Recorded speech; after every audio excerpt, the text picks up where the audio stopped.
Medical Aid Films a réalisé ce film afin de vous expliquer le déroulement d'un accouchement normal. Plus vous serez préparé à l'arrivée de votre bébé et à l'accouchement, plus vous protégerez votre santé et celle de votre bébé. Il est préférable pour vous, comme pour vous enfants, que vous accouchiez dans un établissement de santé qui dispose des professionnels et de l'équipement dont vous pourrez avoir besoin. Faites votre possible pour vous rendre dans un centre de soins. Mais où que vous accouchiez, voici les différentes étapes d'un accouchement sain. Il est important que vous soyez accompagné d'une personne compétente, capable de vous assister tout au long de l'accouchement. Il peut s'agir d'une sage-femme de votre ville ou d'une accoucheuse que vous contacterez dès que vous ressentirez les premières contractions, signe d'un accouchement imminent. Si vous connaissez la date approximative de votre accouchement, prévoyez de vous rapprocher d'un établissement médical à ce moment-là. Voyons à présent les étapes normales d'un accouchement. Avant le début des contractions, assurez-vous d'avoir accès à de l'eau propre et de pouvoir la faire bouillir. Il est également très important que vous puissiez accoucher dans un endroit propre et confortable.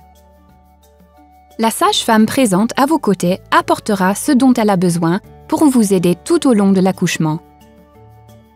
Notamment une lame de rasoir ou un scalpel neuf, des gants, un linge propre sur lequel vous vous allongerez et un autre pour envelopper le bébé afin qu'il se tienne au chaud et au sec.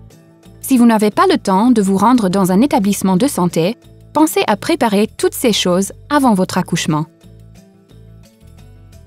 Il est très important d'éviter les risques d'infection. Pour cela, quelques précautions s'imposent. Elles sont généralement déjà en place dans un centre de soins, mais plus difficiles à appliquer chez soi. Les instruments qui serviront à couper le cordon ombilical, qu'il s'agisse de ciseaux ou de lames, devront être stérilisés avant utilisation. Pour cela, il suffit de les faire bouillir dans l'eau au moins 30 minutes. Idéalement, la sage-femme utilisera une lame de rasoir ou un scalpel neuf pour couper le cordon. C'est ainsi que l'on procède à l'hôpital ou à la clinique. La sage-femme ou le médecin doivent se laver soigneusement les mains à l'eau propre et au savon. Enfin, ils doivent enfiler des gants neufs ou propres. La sage-femme ou le docteur vérifie que le travail progresse normalement. Pour cela, il palpe votre ventre et s'assure de l'absence d'hémorragie. Ils vérifient que vous buvez suffisamment d'eau et que vous urinez normalement. Ils peuvent aussi vérifier le rythme cardiaque du bébé et prendre votre pouls et votre température. La sage-femme vous encourage tout au long de l'accouchement. Elle vous rassure et vous aide à supporter les douleurs. À la naissance du bébé, la sage-femme le place dans vos bras ou sur votre ventre.